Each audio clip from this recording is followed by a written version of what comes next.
Please acknowledge that we're being recorded. Click the button to allow for that. And we will carry on once people have done that. So it's my pleasure to introduce Dr. Axel Meissen, who was elected the president of the Fusion Energy Council of Canada, known as the FECC, in September of 2021. So not too long ago. In addition to his duties as FECC president, he currently advises boards and senior management in Canada and abroad on strategy development of major initiatives with long-term time horizons, something very near and dear to my heart. I like society thinking beyond just the next quarter.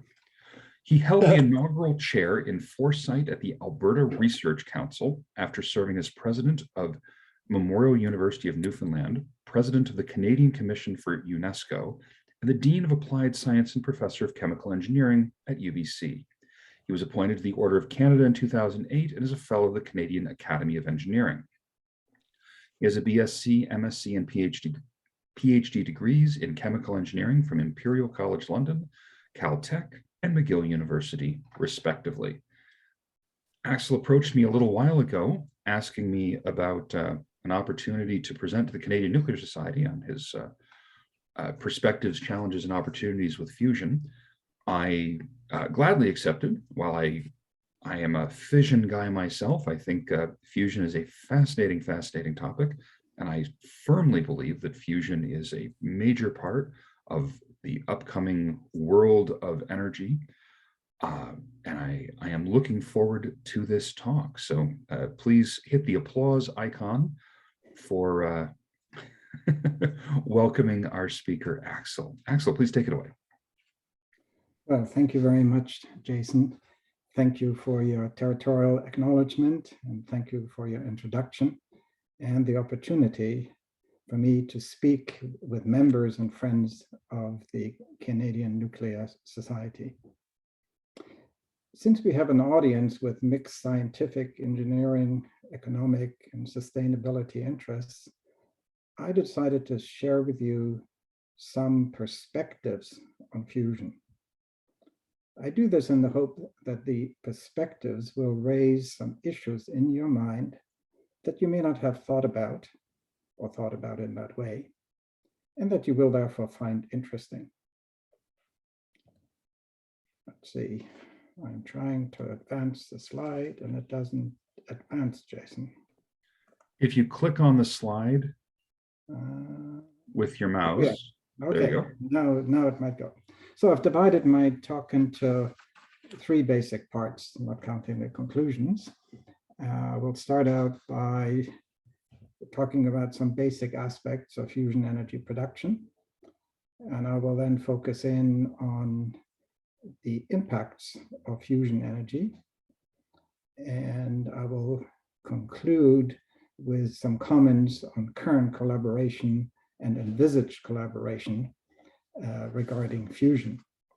These are perspectives taken largely from a Canadian vantage point, but they also have relevance beyond it. So let me start by just giving some very basic fundamentals regarding nuclear fusion. And I do this by focusing on the fusion of deuterium and tritium. These are the two fusion reagents that have received and are receiving the greatest amount of attention. And the fusion reaction can be represented by the simple equation of deuterium denoted by 2H and tritium denoted by 3H, forming helium and a neutron with a liberation of 17.5 mega electron volts. Now the neutrons can be used by reacting them, fusing them with lithium, and that yields another 4.8 mega electron volts. So the overall equation for fusion applied to the deuterium-tritium example is shown here with a yield of 22.3 mega electron volts. Now, those of you who are physicists and nuclear physicists are really very familiar with these units of electron volts. But some of us, myself included, before I went into this field of fusion, are not really familiar with these units. So I've translated these numbers into something that others are looking at. In order to make, what does fusion yield? Imagine that you have a kilogram of deuterium and you react it with the appropriate amount of tritium, and you use the neutrons to react with lithium. You would need, for that 1 kilogram of deuterium, 3 kilograms of lithium. And what would it yield? Well, according to the equation above, which is a fundamental scientific equation, it would yield 300,000 megawatt hours of energy, which are equivalent to the energy content of about 135,000 barrels of petroleum. So you can think about this as 1 kilogram of deuterium yielding 135,000 barrels of petroleum. To put it into the Alberta context, the oil sands industry in Alberta currently produces about 3 million barrels of petroleum per day. So you can see how little deuterium and lithium you need in order to arrive at an energy equivalent based on fundamental considerations only using fusion. Now, the deuterium-tritium fusion reaction is one type of fusion, but it is associated with the generation of neutrons. And as we all know, neutrons give rise to some other issues that are complicating. So as a result, there are other fusion reactions that people have been thinking about and are exploring. And one of them is the hydrogen or proton boron fusion reaction, which is shown here. And compared with the previous deuterium-tritium reaction, its energy yield is lower, 8.7 as opposed to almost 20, but it doesn't generate neutrons. So that's an advantage. But there are also disadvantages. So what's the challenge? Well, let's see if I can advance this. The challenge is to overcome the repulsive forces that are present when you take the nuclei of deuterium and tritium, for example, or hydrogen and boron, and when you try to bring them together. The nuclei are all positively charged and therefore repel each other vigorously. And the repulsive forces increase with proximity until you get to the point where the repulsive forces are so strong that the energy of the nuclei overcomes the repulsive forces and you get fusion. How to do that? How to increase the energy in order to overcome the repulsive forces? Well, one way to do it is to take advantage of the kinetic energy temperature relationship, which says basically that the kinetic energy of a particle, an atom, or a nucleus is related to the temperature by this famous Boltzmann equation. On the left-hand side is shown the kinetic energy of a nucleus. On the right-hand side is shown the temperature. Now, this represents the average kinetic energy, but it's good. It's a nice indication of the energy that the nuclei have. And you can see the higher the temperature, the higher the kinetic energy, the higher the kinetic energy, the more likely that the nuclei can overcome the repulsive forces. So that's probably the most fundamental approach to bringing about nuclear fusion. Raise the temperature. Okay, and here it's expressed a little bit more quantitatively. If you raise the temperature adequately to give the nuclei high kinetic energy, then they may fuse. And it turns out that for deuterium and tritium, you have to raise the temperature to about 100 million degrees Kelvin. And for proton and boron, you have to raise it even to a higher temperature, like about 1,000 million degrees Kelvin. Qualitatively, that should be quite simple to understand why proton boron requires a higher temperature, because the nucleus of the nucleus of boron has more protons and therefore resists the fusion with another positively charged entity, such as a hydrogen nucleus or a proton. Now, when you raise the temperature, the state of the matter changes. We can think of deuterium and tritium as gases, but if you raise their temperature to the range of 100 million degrees, then they don't exist as a gas anymore, but they exist as a plasma or plasmas. So fusion then becomes essentially a challenge of raising the temperature, which creates plasmas, and then to confine these plasmas and to give time for fusion to occur. Those are the fundamental pathways to fusion that are primarily being explored at this point in time. We can talk about other ways, but those are the core pathways. Now, how to actually translate that into something that's closer to reality? And there are two basic approaches that are being pursued. One of them is called magnetic confinement, and it is the approach that the International Thermonuclear Experimental Reactor facility called ITER in France is pursuing, and I will say a little bit more about that.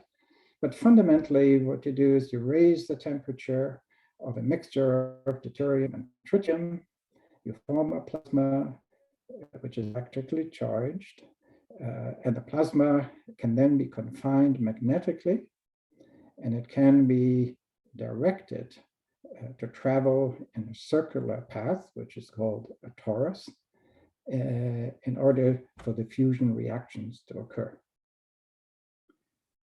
The little insert on the right-hand side is an aerial view of the ITER facility under construction. You can imagine that it is a big challenge to contain a plasma at temperatures in the range of 100 million degrees, and to make those plasmas go around in a well-defined circle is no easy task. But that is the approach taken in the case of magnetic confinement. And ITER is not the only entity that is doing that. I will give you a reference to some others in just a moment.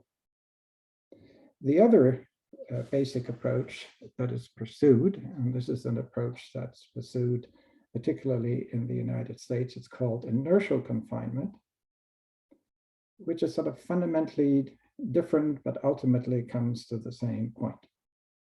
If you imagine that you have a little pellet that consists of deuterium and tritium under cryogenic conditions, so it's either as a liquid or as a solid, and you encapsulate it So you make a nice little sphere. And then you irradiate the surface of the sphere by means of very powerful lasers. And imagine that you do this in an absolutely concentric way. And in the case of the Lawrence Livermore facility, there's about 200 lasers that are shone on this little pellet. And when that occurs, then the surface of the little pellet will heat up extremely rapidly and will evaporate. And in so doing, it will compress the center. And if the compression is sufficiently rapid, then ignition can occur, and ignition means fusion can occur, with the release, in this case, if you're talking about tritium, deuterium, with the release of heat, helium, and neutrons. And here are some images of that facility. On the left-hand side is shown the facility where the lasers are located, the laser bay. It's several football fields in size, reflecting laser technology from the 1990s. Today, that would be very, very much smaller. In the center, you see the sphere, which is the reactor. It's about 10 meters in diameter. And at the very center of that sphere, and it's hard to see on the insert on the right-hand side, is the pellet that's located. And the laser beams are shone through the central sphere, through windows in the central sphere, to impinge on that pellet. So that's the concept. And the Lawrence Livermore facility is also a large facility, not quite as large as the Cadarache at the ITER facility. So that's the heart of the fusion idea, to take your reagents, to heat them up under confined conditions for fusion to occur. But now let's try and put this into a process context. And this is kind of a chemical engineering approach to fusion. Let's imagine we've got the reagents shown in the box on the left-hand side. That could be deuterium and tritium. And it could be either a stream that is fed into an ITER type of reactor under magnetic confinement, or it could be a succession of pellets that's inserted into the inertial confinement reactor. Anyway, hopefully the fusion reaction occurs. Then there has to be a step that relates to tritium breeding, because you have to do something with the neutrons, ideally. And you need to do something with the neutrons because you need to get tritium back. Otherwise, you will always be consuming tritium. And then from a practical commercial point of view, there is some heat exchange, which then takes place in order to generate electricity.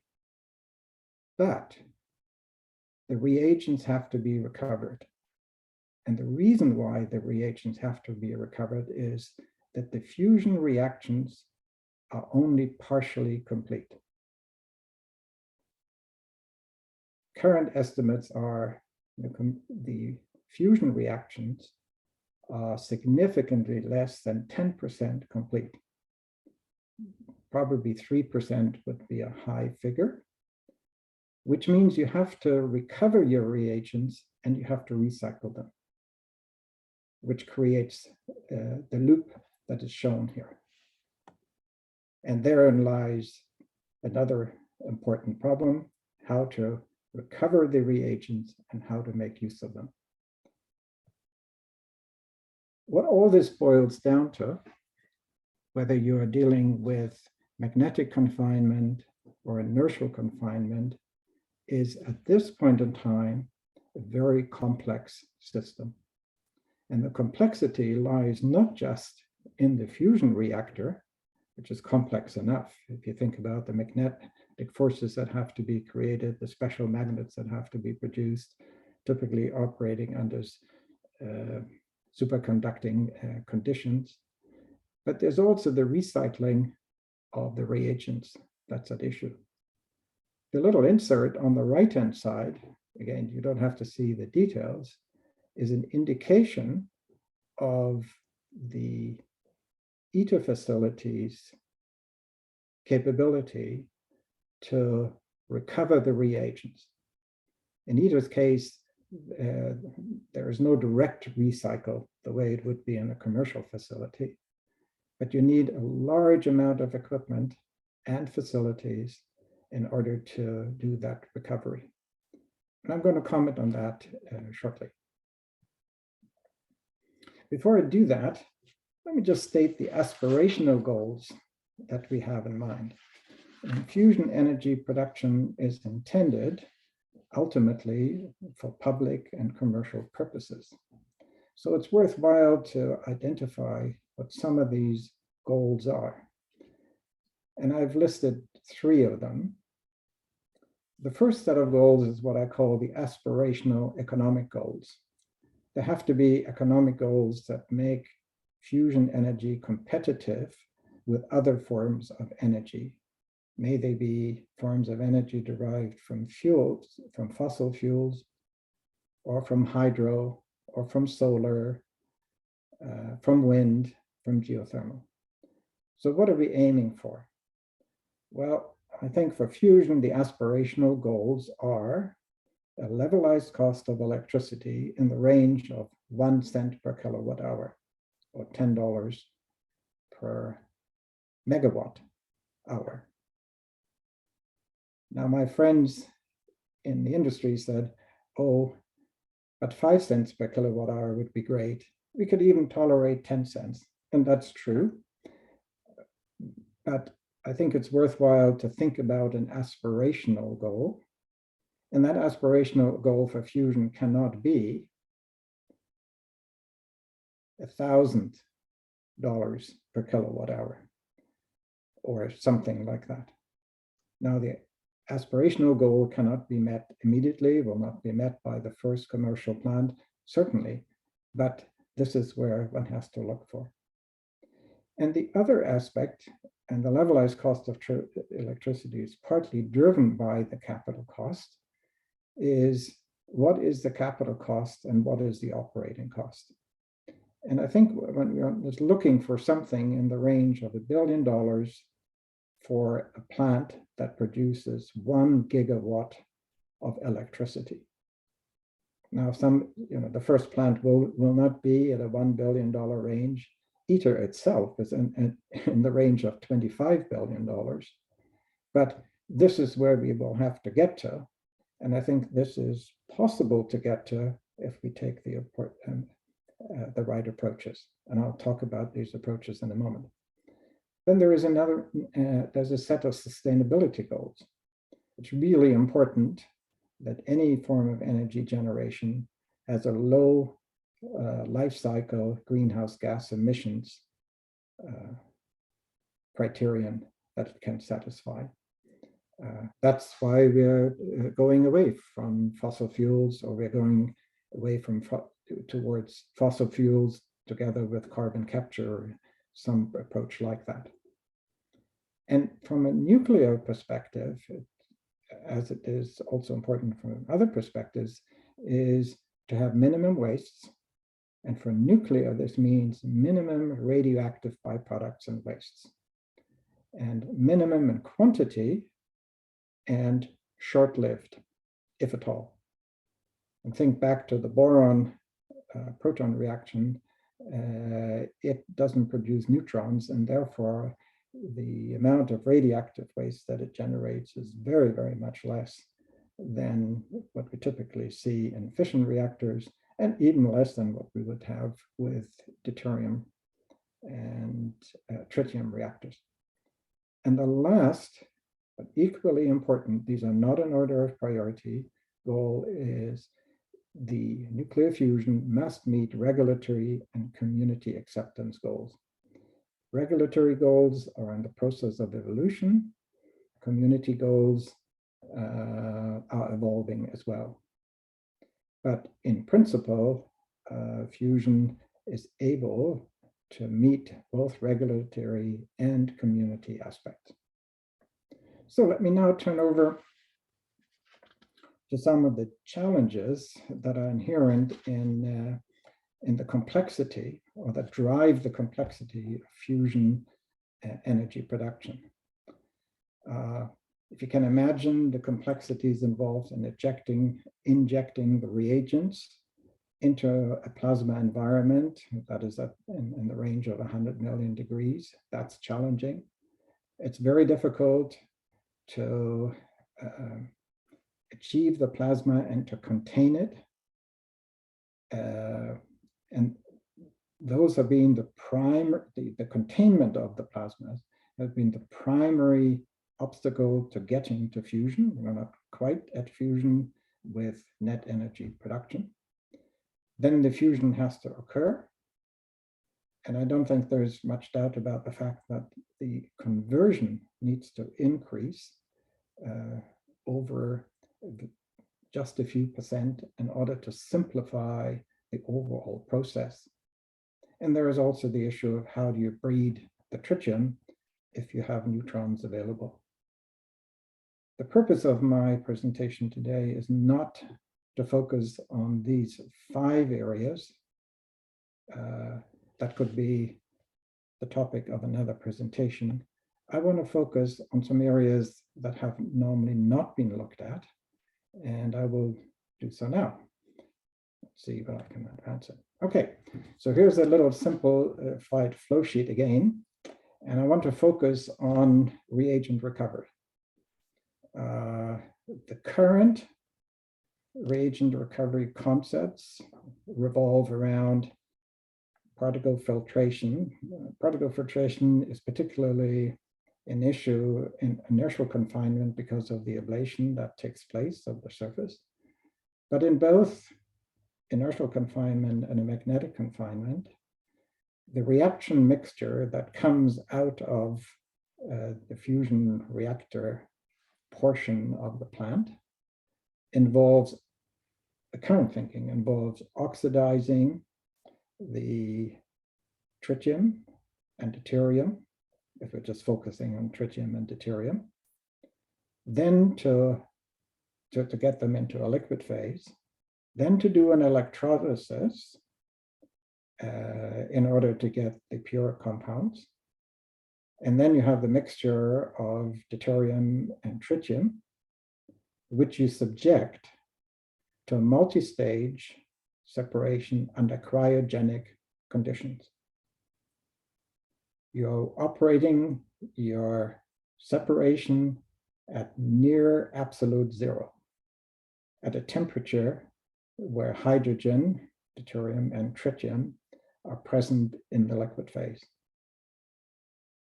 This is a major challenge. It's not a major challenge to do on a relatively small scale or on a laboratory scale, but it will be a major challenge on a commercial scale, large commercial scale, where cost becomes an important factor. So it would be important to think about other ways of reagent recovery in order to reduce complexity. And I want to plant that question in your mind, because I think it's a really worthwhile question to explore. And there may be some different ways from the ones that are currently used for tritium recovery and deuterium recovery that are worthwhile considering.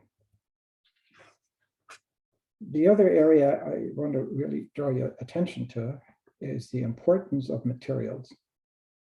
I already mentioned early on that the neutrons are produced in the tritium-deuterium reaction, and these neutrons can interact with typical structural components like steel in such a way that they induce radioactivity. And that radioactivity is relatively short-lived, but not inconsequential. And it requires shorter term, but nevertheless it requires waste storage for components, structural components that suffer from induced radioactivity. Notionally, one can make provisions for that, but to avoid the induced radioactivity altogether is extremely important. The ITER facility and its companion, the JET facility at Culham in the United Kingdom, have spent a lot of time in thinking about the injectors and the eductors of their facilities, because they have to withstand really high temperatures. But they also came to the conclusion that it's extremely important to think about the lining of the inside of the torus, which initially, at least for JET, was conceptualized as being carbon. And carbon has a nice resistance to neutron activation, but carbon does not have a good resistance to chemical reactions with any types of hydrogen, whether that's basic hydrogen, deuterium, or tritium. And they had to change out, or they decided to change the lining of their reactor, of the torus, the fusion reactor, to beryllium. And that's already the provision that ITER has made. So here is an interesting issue that in order to enable fusion that's based on the deuterium-tritium reaction, not only do you have to think about resistance to induced radioactivity, but you also have to think about increased resistance to interaction and chemical reaction with hydrogen or hydrogen isotopes. And that will have a very important factor as we go more towards a hydrogen economy.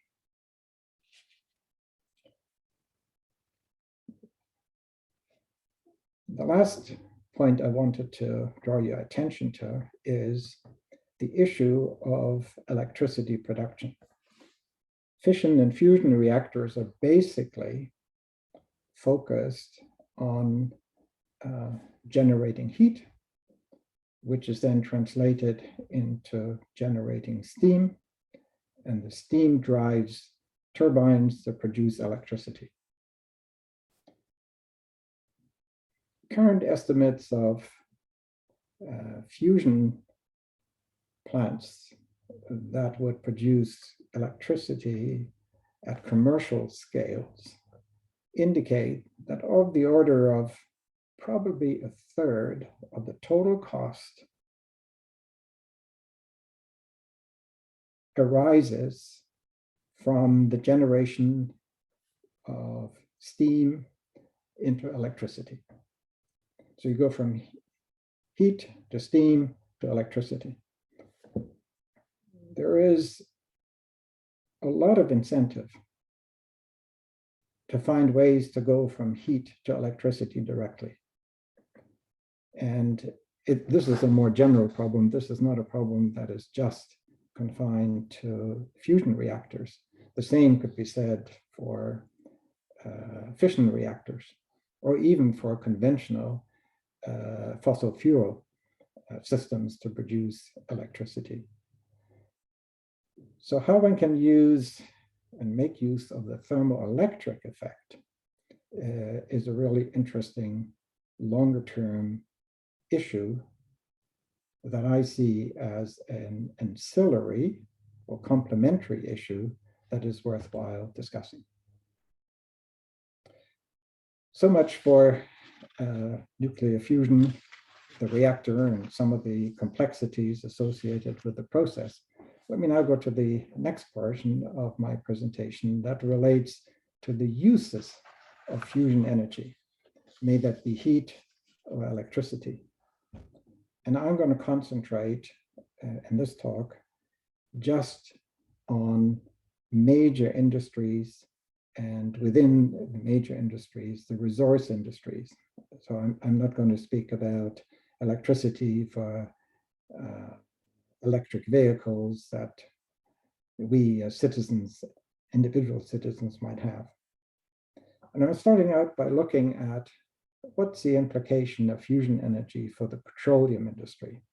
And this is really important for Canada, but also important for other countries that have petroleum resources or import petroleum resources and then convert them. So in Canada's case, there's an immediate connection between fusion energy and the oil sands. The oil sands extraction from the ground requires energy, which is currently supplied in the form of steam. And that steam could come from a fusion plant.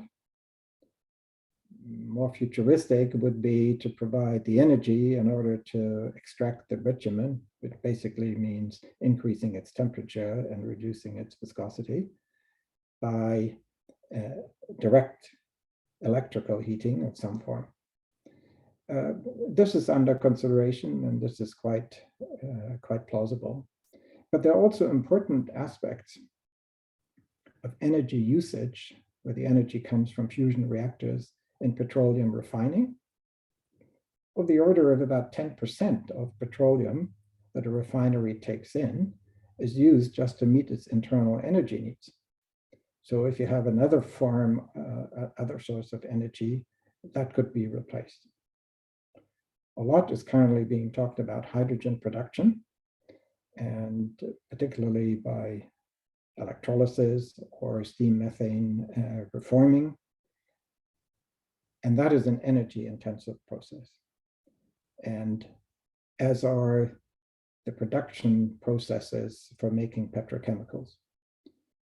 So Canada's petroleum industry will in fact become, or can become, a major beneficiary of other sources of energy, such as fusion.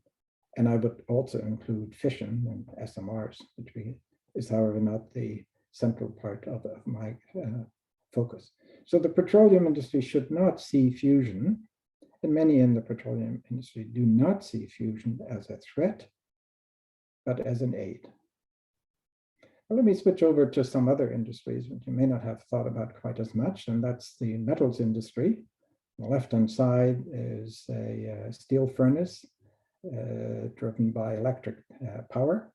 On the right-hand side is an aluminum smelter, also driven by electric power, where that electricity can come from fusion energy production,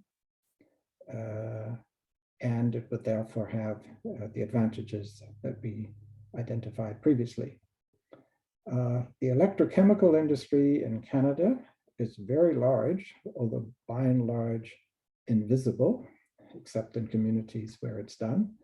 On the left-hand side is the chloralkali production, so it produces caustic soda, chlorine, sodium chlorate, bleaching agents, etc.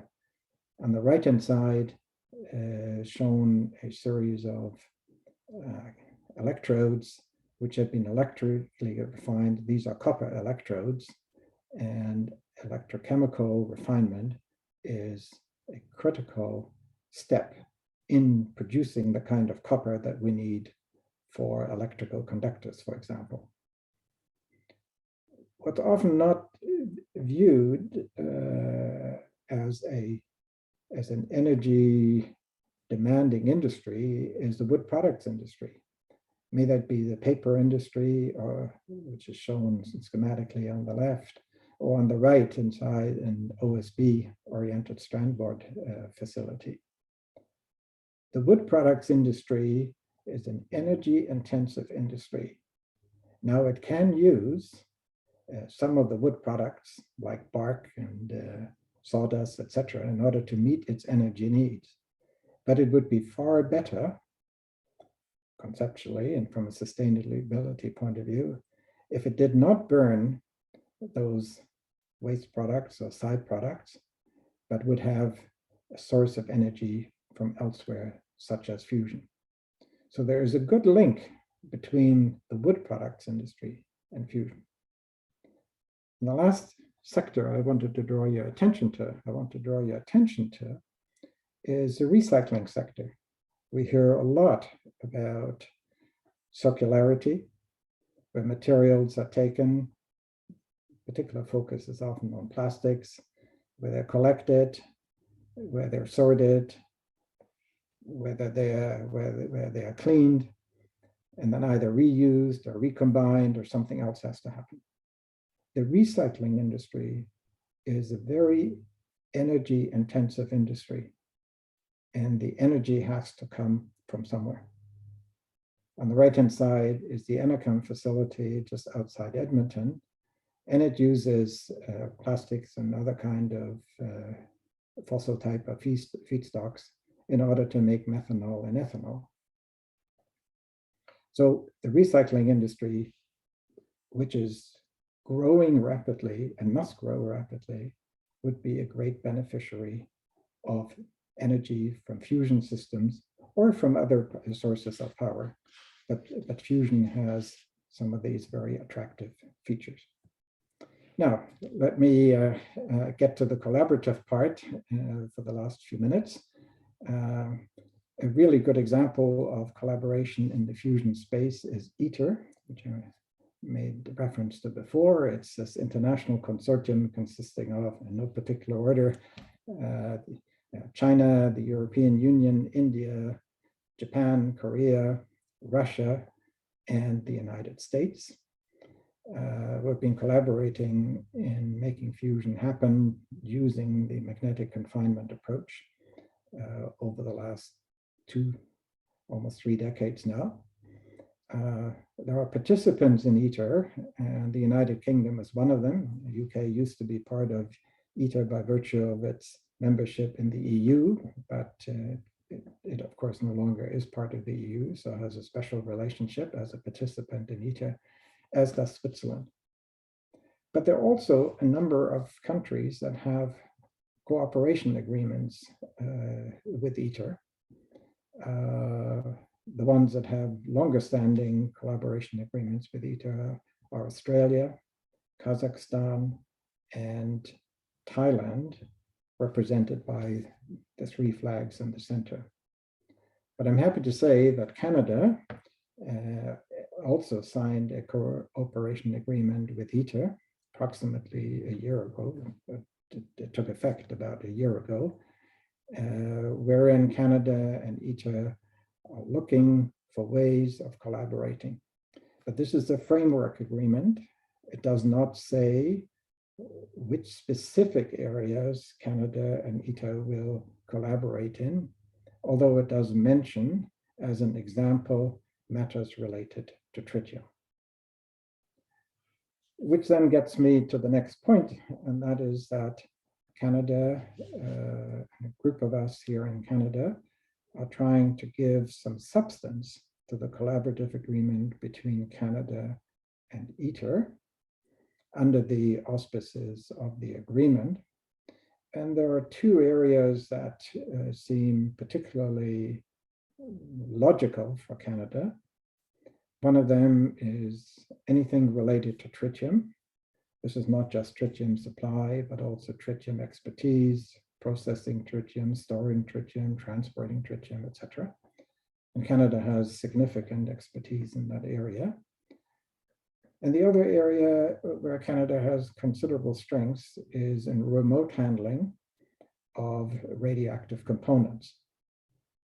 So these are, if you wish, this is robotics applied to fusion processes.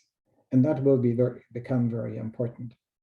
And if you remember the little insert that I showed you about the reprocessing plant at ITER, this is where the kind of remote handling will be needed in order to extract components from the main fusion facility in order to be handled and safely stored. So we are focusing on tritium and remote handling in our discussions as being logical.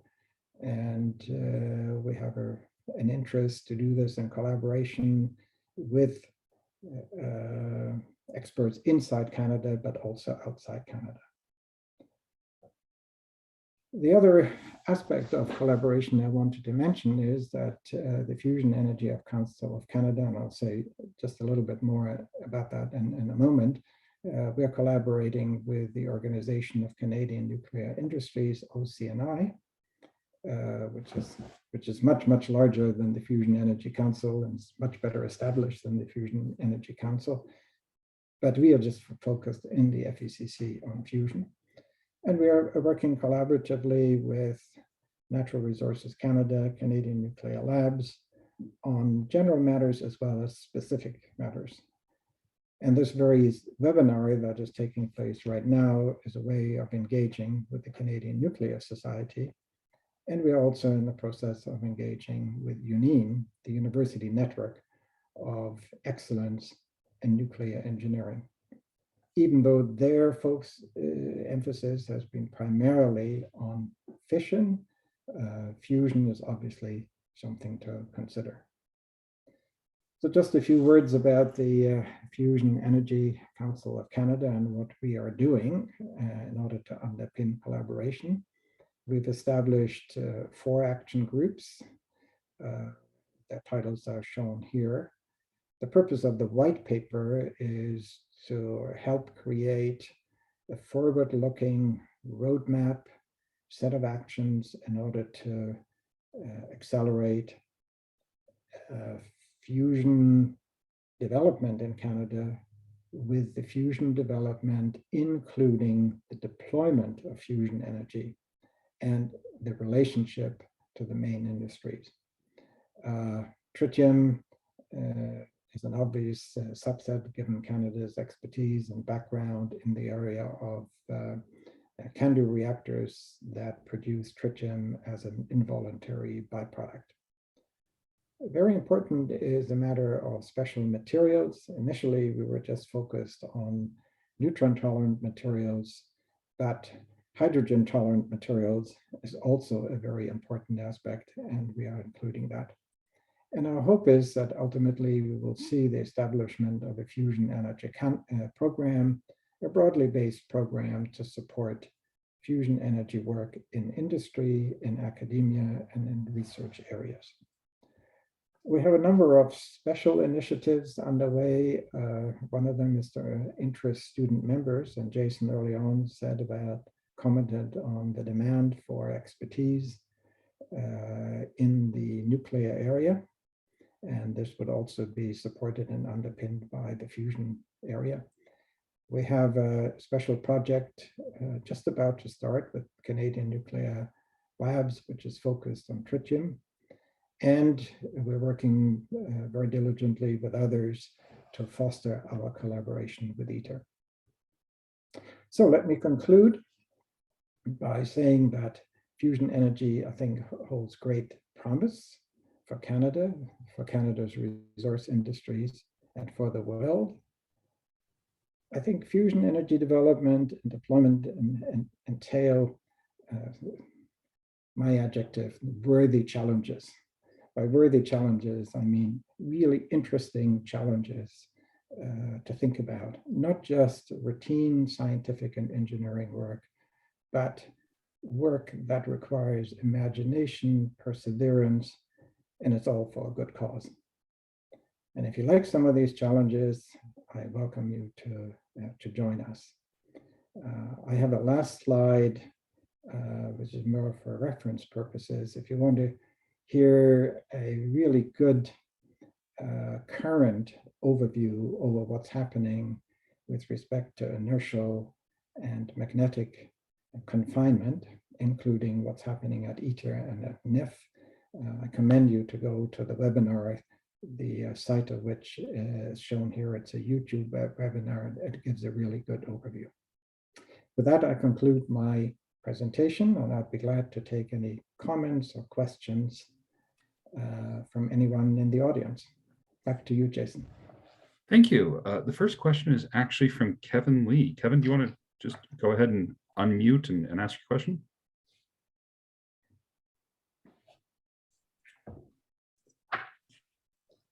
Okay.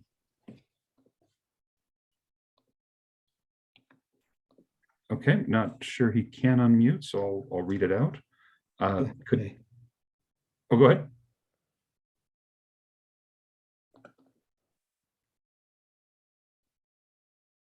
Okay, Axel, what he wrote is, could you provide a bit more detail on the comparison and contrast of the risk profile of the fission and fusion waste?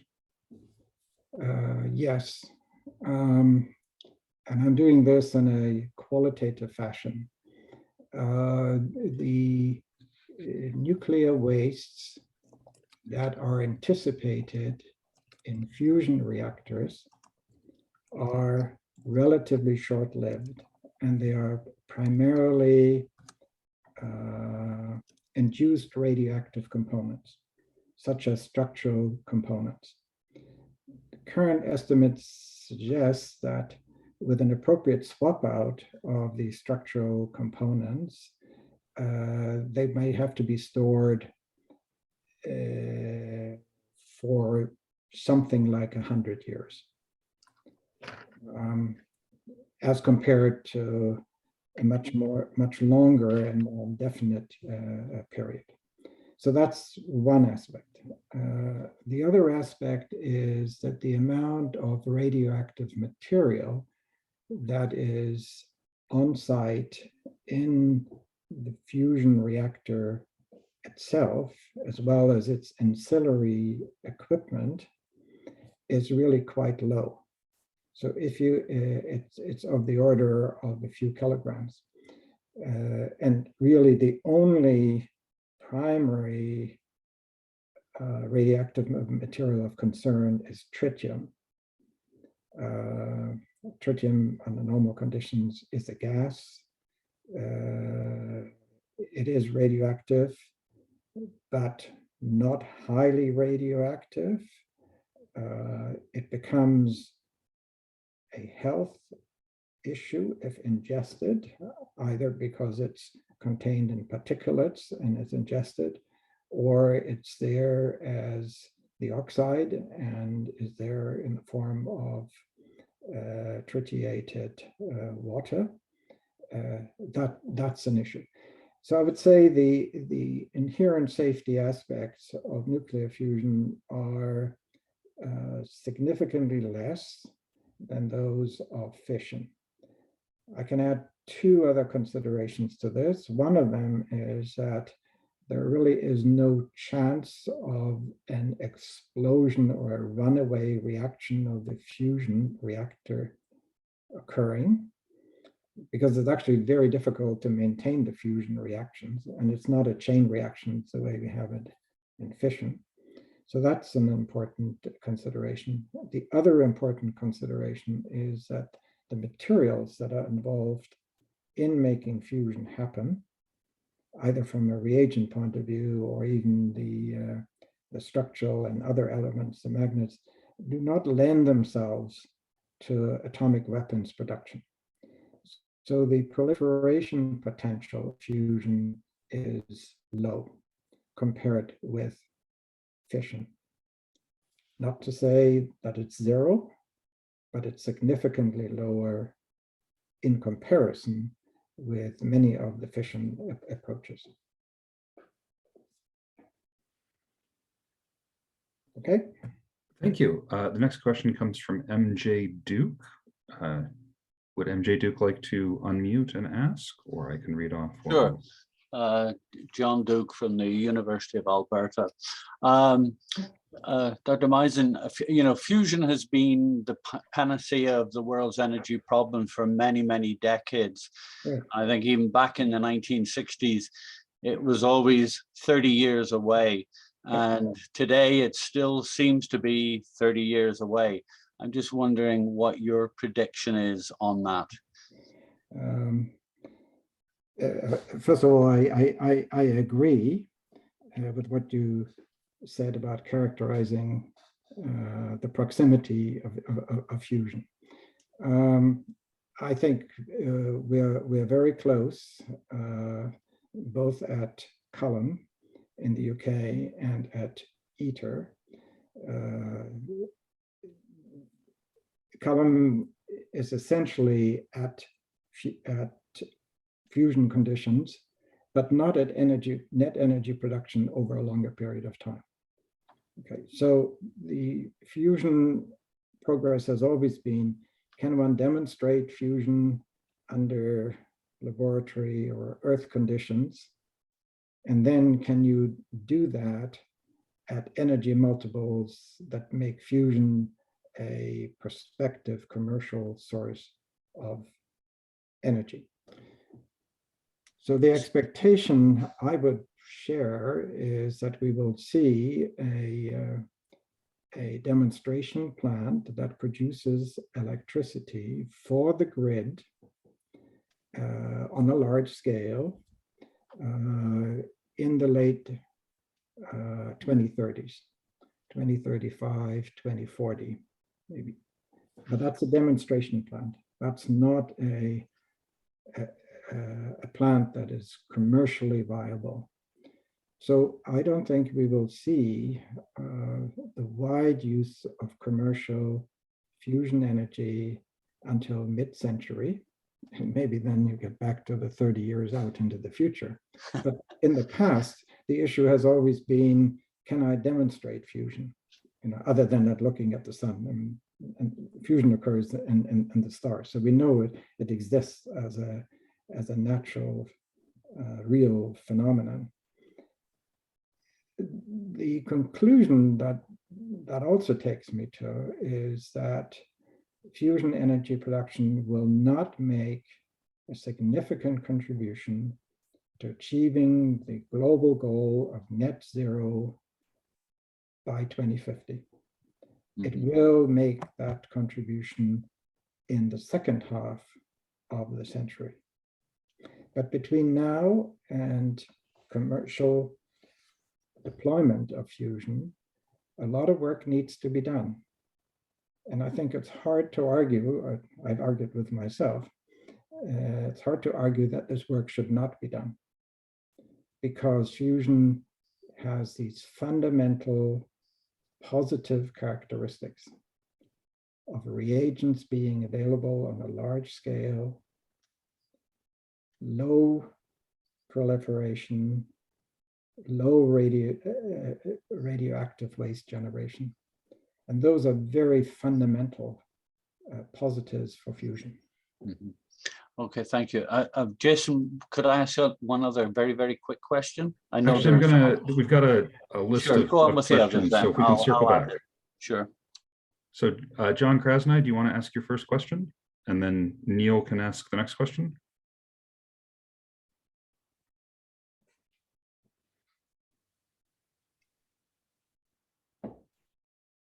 All right, I'll read off what okay.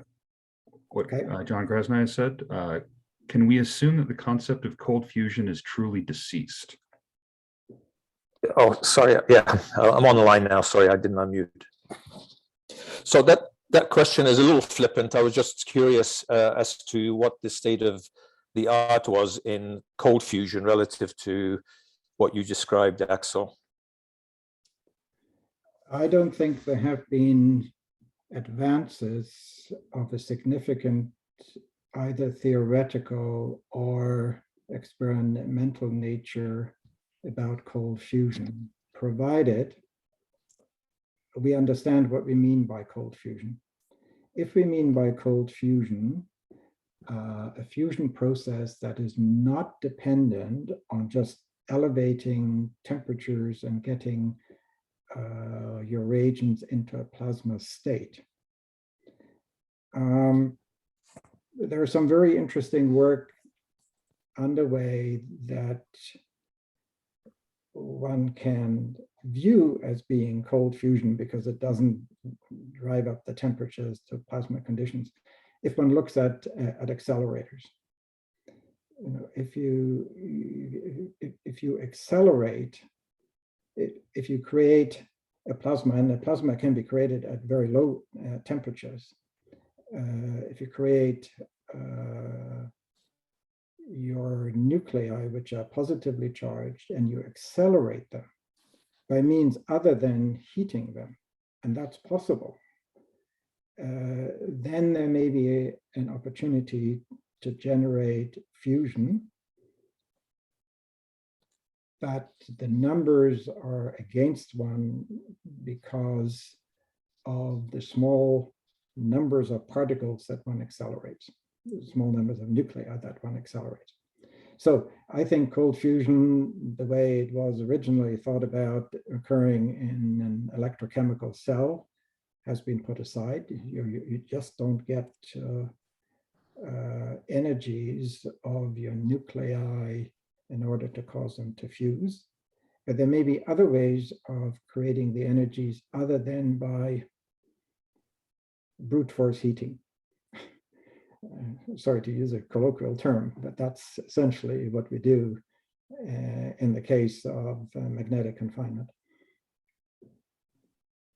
All right, I'm noticing that we've gone past 1 o'clock and we're starting to lose people. So I do want to give people more of a chance to ask some questions. Neil, you'll be next, but if we could just thank our speaker, Dr. Meissen, for his insights and his perspectives. Thank you very much for bringing your expertise on nuclear fusion. And I'm sure I speak for everyone when I say we are grateful for your time. So if people want to press the applause icon on there, and people are welcome to hang out and are also welcome to duck out as they need to. Neil, the floor is yours, and then we'll go back to Professor Duke and then back to John Krasny for his second question. But Neil, go ahead. Mm-hmm.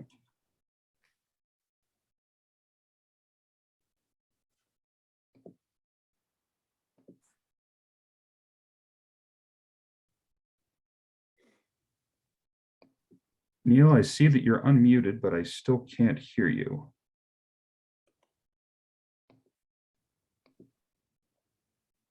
Not sure if that's a microphone issue. I'll read off what you said. You mentioned that JET is not at net energy. Could you explain what that is and put it into the context of energy engineering break even? Yeah, okay, so there are different ways of looking at energy break even. You can look at it from the perspective of how much energy do you inject into your plasma in order to make it fuse. However, and maybe an easy way to think about this is if you think about the Lawrence Livermore facility, it's not just the energy that is being injected onto the pellets, but you have to make the you have to create the laser energy, and the lasers are nowhere near 100% efficient. So if you take into account the inefficiencies in generating the laser light or the inefficiencies that are inherent in running the magnets, for example, for the magnetic confinement, you need to be beyond energy break even. Typically, what one is looking for is an energy yield between 5 and 10 times in order to arrive at a viable commercial energy production using fusion concepts. And we are nowhere near that. JET isn't quite at that point, but JET is at the point where they have demonstrated over several seconds fusion to occur. And that's a really major milestone. That answers the question. Neil, you're welcome to unmute again if that might work, but you can also put your response in the chat if you like. We'll give Neil a second to respond to see whether that answered his question. And Professor Duke, you sent me your question. You sent it to me in a direct message, so no one else can see it. Okay. I can read it out. Actually, Dr. Meissen, you mentioned the breeder reaction of lithium-6, essentially yes, to both use up the neutrons and minimize activation of steel, etc., and also to produce tritium for further use in the deuterium-tritium reaction for energy. But a question I have is really, given, what are your thoughts on the worldwide supply of lithium, and specifically the lithium-6, which is only 7.5% abundant, given that even today, people are very concerned about supplies of lithium for lithium-ion batteries, etc. So how much lithium is required, and what's the worldwide supply in all of these demands? Really good set of questions. The amount of lithium that would be required in order to run fusion reactors on a large scale so that they provide a substantial quantity of electricity, let's say, for a country like Canada or indeed the world, that's a very small amount of lithium. It's a tiny amount in comparison with what's currently being envisaged for car batteries. That's one aspect. The other aspect is we haven't really looked much for lithium around the world. There are some lithium deposits that are highly concentrated and known, like in Bolivia, for example.